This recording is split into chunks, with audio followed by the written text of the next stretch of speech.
Bonjour à tous, Grégory Bouchlaghem, ceinture noire de karaté et de jiu-jitsu brésilien, ancien combattant pro de MMA.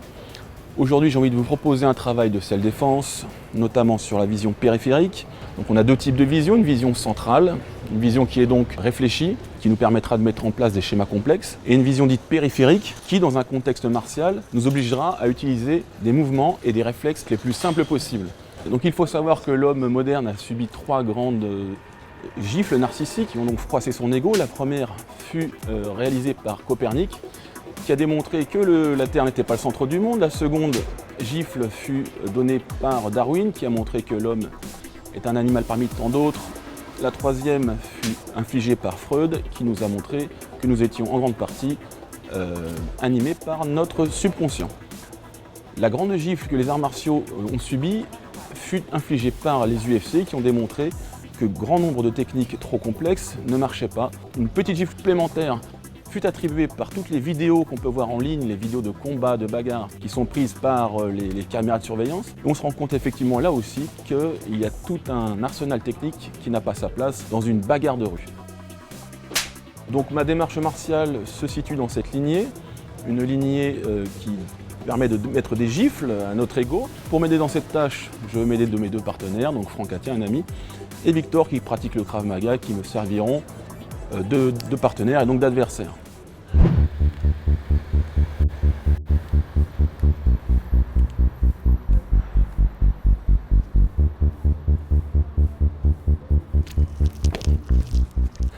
Ben voilà, je voulais voir ce que tu allais faire. Elle était un peu courte la frite. Mais vous voyez qu'il a fait un blocage instinctif. Tiens-moi ça. Ah, il n'est pas content là, hein? Ah, j'étais surpris. Bah, il a fait ça, il a fait hop, ce genre de blocage avec l'épaule haute, petit retrait du buste, pouf. Bon, la frite elle était un peu courte, hein, mais il a fait un petit retrait du buste, il s'y attendait pas. Non, bah voilà. C'était la petite surprise, c'est ce que je vous conseille de faire au dojo, quand vous vous mettez derrière la porte et puis vous mettez un coup, vous regardez ce que le mec fait, quoi. Donc il y en a qui vont faire ça, il y en a qui vont rien faire. Et puis voilà, puis il y a un blocage un peu instinctif, vous voyez, quand le coup il arrive, on est de côté, hop, voilà, c'est ce qu'il a fait. Hein. Ok, donc là je suis avec mes deux partenaires, viens ici, voilà, Hector et Franck, voilà, on va travailler avec eux. Donc d'abord on va voir une situation qui ne doit pas se reproduire. Donc quand on sent l'embrouille monter, bon on le sent en général, hein, il n'y a pas besoin d'être devin, petit coup d'adrénaline, on sent que l'adversaire il est véhément, il a des envies d'en découdre. Hein. Donc on est d'accord que ça ne doit jamais arriver, dos et face, parce que je peux pas le griller lui. Et puis comme ça non plus, parce que déjà c'est ridicule, je parlerai dans le vent. Et puis je ne pourrais pas les voir les deux de toute façon. Donc quoi qu'il arrive, il faudra que ça fasse un triangle. Voilà, là il y a un triangle. S'ils n'ont pas envie de se déplacer, ce sera à moi de le faire, hein, d'accord? Je ne vais pas dire à mon agresseur, mets-toi s'il te plaît. Donc on va dire que lui il commence à m'embrouiller. Ok, puis voilà, il y a un de ses copains. Bon, je vais me décaler par exemple par là. Hein, là, j'ai tourné le dos, c'est pas génial, mais là, il y a la sortie. C'est sûr que si je commence à me mettre là, bon, vu la configuration, c'est pas terrible, hein, parce que là, je pourrais pas m'échapper le cas échéant. Donc, si monsieur commence à venir me parler, là, il commence à m'embrouiller. Bon, je vais me décaler un peu ici. Ah, bien au contact, là, il faut que voilà, voilà, hop, voilà. Ok. Vision centrale, je lui parle. Vision périphérique, il est sur le côté. Là, je ne l'ai plus en vision périphérique, c'est très dangereux, je ne pourrais pas le bloquer. J'ai quand même besoin de mes yeux, hein, pour voir qui va me frapper. Ok? Donc on peut recommencer l'exercice. Là, on va commencer à s'embrouiller. Je ne sais pas pourquoi, parce que tu as regardé ma meuf. Ouais. Non, j'aime pas qu'on regarde. Non, j'aime pas qu'on regarde ma meuf. Ok? Voilà, ce genre de choses. Donc on ne sait pas quand le coup va venir. Voilà, la droite plongeante, c'est ce qui vient en général assez souvent. On l'avait déjà vu sur des vidéos. Voilà. Boum. Je vais me décaler et mettre mon bras en protection. Ok? Vous avez vu que comme d'habitude, je garde ma garde neutre. Hein, il y en a plusieurs gardes neutres. On peut être comme ça, on peut être comme ça. Moi, quand je passe devant un angle un mur, quoi, où je ne vois rien du tout, ou que je croise un gars qui a une sale gueule, pour moi il a une sale gueule, peu importe, bah, je me gratte le nez. D'accord? Comme ça, s'il m'envoie une pêche, pouf, je peux bloquer. Là, si mon adversaire il est de l'autre côté, on peut admettre qu'il va toujours me mettre une droite, et on continue à s'embrouiller. Et là, voilà, donc là ton col il est pas très bien mis. Non, non, mais on s'en fout, il est mal mis. Hop, putain, voilà. Ok, là je vais faire plutôt ce genre de blocage. C'est marrant parce qu'on s'y attend pas. Et c'est intéressant de parler avec le gars. Hein. C'est intéressant que vous faites cet exercice de lui parler vraiment et d'imaginer un dialogue. Là j'ai fait un blocage que j'aime bien, qu'on retrouve chez George Foreman. C'est George Foreman qui avait cette garde là, tac tac, tac tac, Mayweather. Bon. Et donc quand le coup arrive, quand le coup la droite arrive sur un coup qui vient sur ma droite, voilà, j'aime bien faire ce genre de blocage. Ok? Donc vas-y, on voit la patate, on est là. Oh, j'ai pas vu venir celle-ci, j'étais concentré, je l'aurais prise celle-ci. Ok, là vas-y, on est là, on parle, il y a le mec il est là, il m'embrouille. Non, de toute façon là je le vois pas là. Mais voilà, ça va être une sorte de blocage avec l'avant-bras. Toujours un retrait du buste, ouf, un blocage supplémentaire, et ça nous fait penser à ce que Franck tout à l'heure a fait avec la frite. Hein, ouf, c'est quelque chose de naturel. Sur une attaque au couteau, maintenant on va changer un petit peu, sur une attaque au couteau, donc un peu plus, beaucoup plus dangereuse. Hein. Donc on y va. Donc maintenant on va passer sur une attaque un peu plus vicieuse au couteau.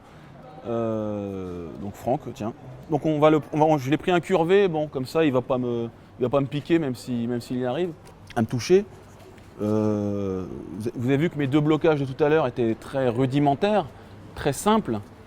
On peut pas, hop là, ça c'est le petit réflexe que je prends quand on vient dans mon dos, parce que j'ai pas envie qu'il soit dans mon dos. Et d'ailleurs je vais même me décaler ici, d'accord? T'aurais pas une cigarette toi par hasard? Face à un couteau plus un autre adversaire, il va falloir que je me sauve. Donc ces espèces de Gedenbaraï un peu bras fléchis, quand le gars il rentre, donc là je suis là, hop, je vais bloquer ici.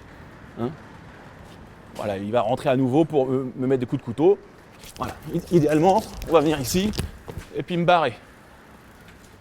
Donc le arm drag qu'on avait vu avec la vidéo de Michael Ilouz, que je vous encourage à regarder à nouveau. Quand vous faites cet exercice, soyez pas non plus bloqué dans votre carcan, justement, dans votre carcan théorique. N'oubliez pas que la self-défense, c'est un peu comme le MMA, on doit faire preuve d'intelligence. Et qu'est-ce que l'intelligence? C'est la capacité à s'adapter à son milieu. Donc quand vous faites cet exercice, de temps en temps, ça va être lui qui va m'envoyer une patate. D'accord? Quand je lui parle. Parce que là, sinon, je vais m'y attendre. Là, j'aime pas où il est, je vais me décaler un petit peu. D'accord? Mais j'aime pas ta barbe, toi, de toute façon. Mais ça te dérange? Ouais, ça me dérange. Non, j'aime pas ta barbe, c'est tout. Je viens me carapater, c'est ce que j'aime bien faire. On l'avait vu aussi sur une vidéo que nous avions réalisée ensemble. Je demandais à des inconnus de me frapper dans la rue. Et c'était un petit peu toujours la même chose. Donc quand le coup de poing il arrive, on est là, on voit le coup de poing. Voilà, je vais me carapater ici. Et sur un coup de couteau qui va venir sur le côté, même si on s'embrouille, voilà. Et bien cette fois-ci, je vais reculer mes fesses et je vais le dégager ici avec un petit Gedenbaraï. Vous noterez que j'ai toujours mon bras ici à disposition pour pouvoir, pourquoi pas frapper, ou venir ici, venir sur un contrôle latéral de lutteur. Donc on avait vu contrôle avec le bras ici, ou extérieur, là. Et je viens m'écraser dessus pour l'obliger à descendre. Une fois que je suis là, je repousse et puis je me sauve. Hein. Ils sont deux, ils ont un couteau. N'essayez pas de faire le malin, ça va être très difficile pour vous de vous en sortir. Des exercices qui vont être très pratiques à faire au dojo, on va se mettre sur un axe légèrement triangulaire. Ça va ressembler à pierre, feuille, papier, ciseaux. Là. Je ferme les yeux, ils se mettent d'accord sur qui attaque. Je referme les yeux.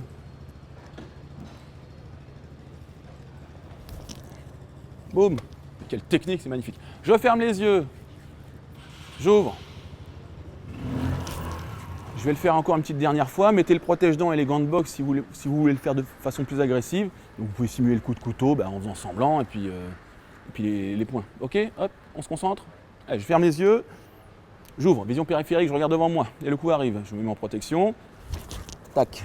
Donc là, je vais faire travailler mes amis. Et je vais faire un petit peu le vicieux. Et à un moment, je vais lui donner un coup de pied. On n'a pas vu ça, on n'a pas vu cette configuration. Ils sont complètement déconnectés de l'idée de coup de pied. Et on va voir ce qu'ils vont faire. Ferme tes yeux. Ouvre. Excellent. Ferme tes yeux. Ouvre. Ferme tes yeux. Ouvre. Ouais. Je voulais être... Ouais, mais c'est bien. Ouais. Donc, un petit aïe sabaki. Pouf, voilà. Et là, il peut esquiver. On voit dans les parties, frérot. Voilà, c'est ce genre de choses. Si je reste en face, je vais me faire avoir. Donc pour aiguiser votre vision périphérique, il conviendra de simuler des attaques sur les côtés. Vous devrez avoir votre regard face à vous. Donc quand vous combattez, même face à un adversaire qui est de face, vous devez avoir une vision d'ensemble. Jean-Claude Van Damme aurait dit, vous devez être aware, c'est-à-dire ouvert à l'ensemble des choses qui vous entourent. Une des idées principales, c'est d'aiguiser votre sixième sens. Et on retrouve la vision périphérique dans ce sixième sens. C'est-à-dire que quand votre adversaire fait des micro-mouvements, ces micro-mouvements seront des prémices à ce qu'il va faire par la suite. Donc un maître martial n'est pas plus rapide qu'un autre, même s'il l'est parfois, il n'est pas plus rapide, il discerne surtout les attaques qui vont arriver vers lui avant un néophyte. Voilà, donc on n'oublie pas non plus que dans un contexte de self-défense, donc dans un combat de rue, on a cet effet tunnel qui rend la vision périphérique encore moins efficace que d'habitude. C'est-à-dire que l'adversaire va m'énerver, je vais être concentré là-dessus. Ce qui va être autour va avoir tendance à être occulté. Donc ça, il faut aussi le prendre en compte. Dernière chose, pour bien travailler cette vision périphérique, je vous conseille de faire des petits coups de vis quand vous allez au dojo, c'est-à-dire quand vos partenaires ils rentrent dans le dojo, vous pouvez vous mettre sur le côté de la porte, prendre une mousse comme on a fait là, et lui mettre un coup. On va voir comment vos partenaires réagissent. Donc je tenais également à remercier mes maîtres, Eric Malacardet, mon maître de karaté, David Pierre-Louis, mon maître de jiu-jitsu brésilien, et ceux qui étaient à la tête des équipes dans lesquelles j'étais combattant professionnel, donc Akiolong et Cyril Diabaté. Je vous souhaite à tous une bonne pratique martiale, essayez de mettre en application ce que je vous ai montré, et je vous dis à très bientôt pour un nouveau tuto.